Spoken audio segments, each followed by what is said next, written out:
विनोद बाबू हम लोग के लिए अपरिचित नहीं है और उनको हम लोग हर साल याद करते हैं, चाहे वो किसी भी भूमिका में हो। विधायक बनने के बाद भी विनोद बाबू का हम उतना ही जरूरत महसूस करते हैं। उनका विचार आज भी उतना ही प्रासंगिक है।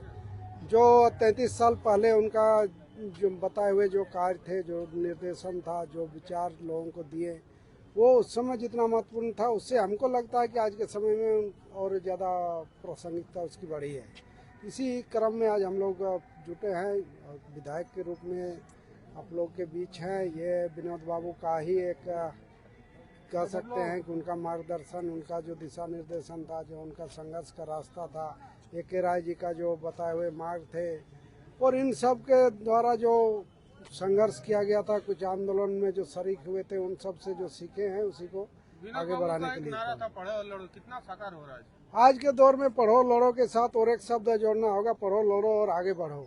इस आगे बढ़ो का समय आया है और हम लोग को आगे बढ़ना की जरूरत है। झारखंड के पृष्ठभूमि पर शिक्षा जगत में स्वर्गीय विनोद बिहारी महतो जी का भूमिका को अब किस रूप में देखा है? ये विनोद बाबू का उस समय शिक्षा के क्षेत्र में काम शुरू किया गया था, जब यहाँ बौद्धिक स्तर पर लोग बहुत ही कमजोर हुआ करते थे, मानसिक विकास उतना नहीं हो पाया था, लोग चेतनशील नहीं थे, अपने हक अधिकार को नहीं समझ पाते थे। वैसे परिस्थिति में इन्होंने, चाहे इनका जो साथ में सहयोगी रहे, उन सभी ने एक जिम्मेवारी उठाया कि लोगों को चेतनशील बनाना है, बौद्धिक स्तर को बढ़ाना है, तो हम लोग को यहाँ का शिक्षा प्रसार करना होगा। समुचित उस समय सरकारी व्यवस्था था, तो इससे परे इन लोगों ने एक शुरुआत किया कि नहीं, अपने स्तर से भी शिक्षा का प्रचार प्रसार का, पढ़ाई का शुरुआत किया जाए। कई अच्छे शिक्षण संस्थान खोलने का काम हुआ। एक जो शुरुआत हुआ पूरे झारखंड में एक शिक्षा का आंदोलन के रूप में सामने आया। आज हम लोग देखते हैं जगह जगह पर कई शिक्षण संस्थान निजी स्तर पर सामूहिक रूप से खोला गया, जो आज देश को, राज्य को कई मेधावी छात्र दे रहे हैं, उनका देश का भविष्य बनाने का काम कर रहे हैं। एक राष्ट्र निर्माता के रूप में इन संस्थानों का एक बहुत बड़ा योगदान है। युवा पढ़ भी रहा है, लड़ भी रहा है, लेकिन पलायन का मार झेल रहा है। पढ़ाई लड़ाई के साथ आगे बढ़ने का जरूरत है। हमारे सामने जो अवसर हैं रोजगार के, उन अवसरों पर अब आगे बढ़ के लेने की जरूरत है। वो समय आ गया है, सब लोग एकजुट हो, एकत्रित हो।